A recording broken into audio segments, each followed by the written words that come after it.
Bonjour.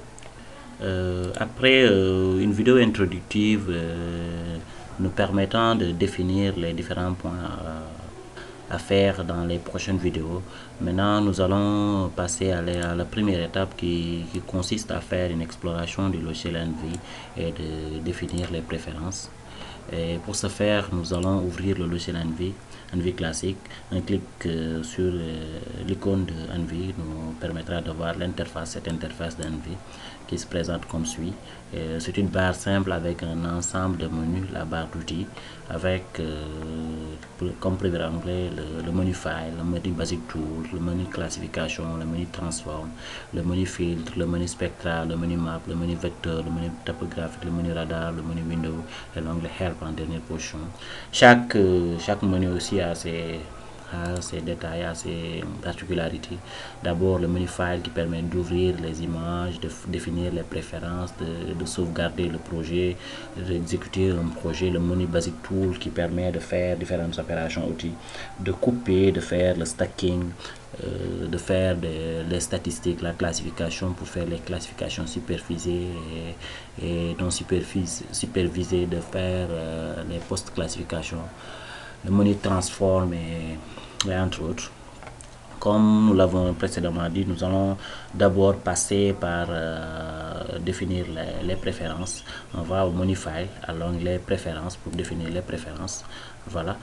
Définir les préférences permet de définir un dossier où on va trouver nos données, un dossier où on va stocker nos résultats. Voilà. Donc, après avoir ouvert le menu préférences, nous allons directement à l'onglet Default Directory et choisir le dossier où se trouvent nos données. Sélectionner Choose, parcourir pour aller au bureau où nous avons précédemment créé un dossier qu'on appelle TD. Voilà, et nos données sont là. Il s'agit de données Landsat 8, dire OK, dire au logiciel ça est là, nos données. Ensuite, aller à Output Directory. Non, bien avant, aller à Time Directory, lui dire encore que nos données se trouvent sur le bureau. TD, données, OK. Aller pour lui encore assigner un dossier où on va stocker nos résultats. Output Directory, Choose, on va naviguer pour aller au bureau. Dossier TD. Maintenant, on a le dossier sous-dossier résultat. On lui dit OK. On dit au logiciel OK. Et voilà. Il nous dit que si on veut sauver la préférence, on lui dit OK. OK. OK. Voilà, c'est bon. Maintenant, après avoir fait une brève présentation, exploration du logiciel Envy et de définir les préférences, nous allons charger des bandes sur l'interface d'Envy. Voilà, nous allons faire la deuxième opération. OK. Le menu File permet de charger ces différentes bandes. On va aller à l'onglet File, ensuite Open Image File, qui va nous renvoyer directement sur les données parce qu'on l'avait défini dès le départ avec les préférences. Ici, il s'agit d'une scène de Landsat 8. Pour la scène de Landsat 8, la bande 1 est une bande aérosol, donc on peut ne pas travailler avec. On va sélectionner les bandes de 2 à 8. Voilà, 2 à 8. OK. On lui dit ouvrir. Maintenant, une fenêtre contextuelle appelée Available Band List qui va faire apparaître toutes les bandes qui ont été sélectionnées. Voilà, nous avons nos bandes ici. Voilà, qui sont présentes sur l'interface, sur l'Available Band List.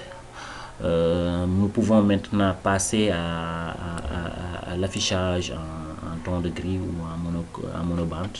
On va sélectionner la bande 2, lui dire de l'ouvrir. OK, la bande 2 est ouverte. Voilà, voilà, nous avons notre bande 2 qui est ouverte là. On peut naviguer. Nous avons d'abord une fenêtre principale, une fenêtre d'affichage principale, une fenêtre appelée la fenêtre scroll. Voilà, où apparaît la scène entière, et une fenêtre appelée la fenêtre zoom. Voilà. Après l'étape d'affichage en monobande ou bien en ton de gris, on peut passer à l'étape d'affichage en couleur, en composition color et fausse couleur, couleur naturelle. Voilà, il faut s'assurer d'avoir coché l'option RGB Color. Voilà, et automatiquement le R est sélectionné. Donc en couleur naturelle, si c'est le Landsat 8, il s'agit de sélectionner les bandes 4, les bandes 3 et les bandes 2. Nous pouvons afficher dans une autre fenêtre d'affichage. Ok, ça donne ça. Nous avons affiché un composition colorée couleur naturelle où on peut clairement voir la végétation qui apparaît en vert, l'eau qui apparaît en bleu un peu foncé, c'est l'océan qui est là, les rivages. Nous pouvons aussi faire un affichage composition colorée fausse couleur. Voilà, puisqu'il s'agit du capteur Landsat 8, nous allons faire un affichage en 5, 4, 3. Le 5 qui constitue la bande infrarouge, le 4 la bande rouge et le 3 la bande verte. Donc il faut s'assurer encore toujours que le R est coché. On va loader les bandes 5, les bandes 4 et la bande 3. Qu'on va encore afficher dans une nouvelle fenêtre d'affichage. Toujours descendre sur l'onglet display, new display. Ok, faire load, ça va nous donner ça. On va déplacer notre fenêtre pour voir, pour clairement voir. Voilà. Ok, nous allons à l'onglet scroll qui nous permettra de l'afficher sur la fenêtre principale où nous allons voir clairement, nous pouvons nous déplacer sur l'ensemble de la scène. L'affichage fausse couleur permet fausse couleur avec permet de voir la végétation qui apparaît ici en rouge, parce que l'infrarouge, en infrarouge la végétation réfléchit beaucoup et ce qui fait que ça apparaît en rouge ici. La réflectance de la végétation dans l'infrarouge est très forte. Voilà, nous pouvons déplacer sur l'ensemble de l'interface. Maintenant nous allons passer à une autre étape, c'est-à-dire voir le curseur locateur value et faire quelques mesures. Voilà, c'est ça. Le curseur locateur value permet de voir la valeur du curseur, c'est-à-dire elle va nous permettre de donner sa position exacte en latitude, longitude. Voilà, juste un double clic permet de le voir, mais il y a différentes options aussi. Vous avez vu, c'est l'affichage numéro 2, la fenêtre principale numéro 2. Nous avons les valeurs en R, en G et en B, rouge, 130, 120, 102, la projection, les références de la carte en mètres, c'est-à-dire ce sont ces coordonnées en mètres métriques. Ok, voilà. Et aussi il y a une autre option, nous pouvons faire un clic droit sur la fenêtre principale et faire le curseur locateur value ou le pixel locateur value. Voilà, on peut le faire comme ça, il y a différentes options de le faire. Le pixel locateur value de la fenêtre principale 2. Ok, les projections, les unités et tout, les systèmes de projection. Voilà. Pour faire les mesures, on va aller encore à l'onglet Tool, aller à Measurement Tools. Voilà, nous pouvons définir le type, c'est-à-dire si c'est un polygone qu'on veut définir, qu'on veut calculer ses dimensions ou bien ses surfaces, on va définir polygone, prendre les surfaces en unité carrée, l'unité on va prendre kilomètre. Donc si c'est un polygone, on va définir notre polygone, tracer un polygone, un clic, un clic, un clic, un clic, un clic et un clic droit pour fermer. Ça nous donne les mesures. Il s'agit d'une surface de 21,772 km² et un périmètre de 19 km. Voilà. C'est des mesures qu'on peut faire, c'est quelques détails, quelques manipulations très essentielles qu'on peut faire lorsqu'on est en train de faire le traitement du manche. Voilà. Ensuite, on va passer à une autre étape. Puisque les bandes aussi ont des propriétés très particulières, chaque bande a ses longueurs d'onde, a des niveaux d'information qu'elle véhicule. Donc, il est bon de faire un stacking.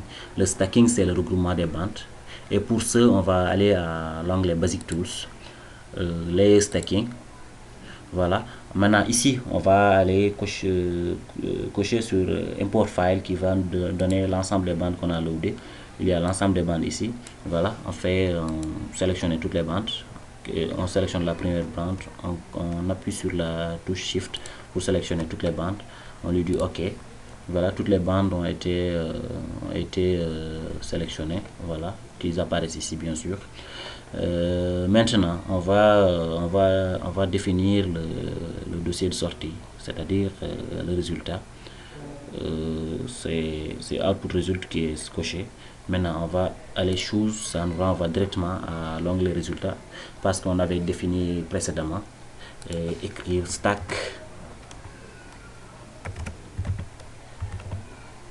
Ok.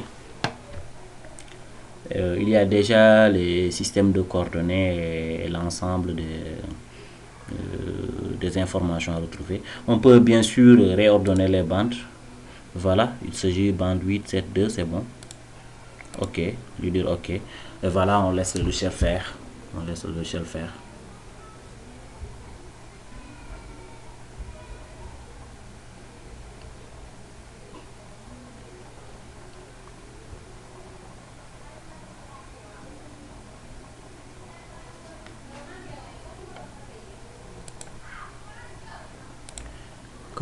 Comme vous pouvez le voir, après avoir fini de travailler, le logiciel nous envoie directement le fichier stack avec les bandes list.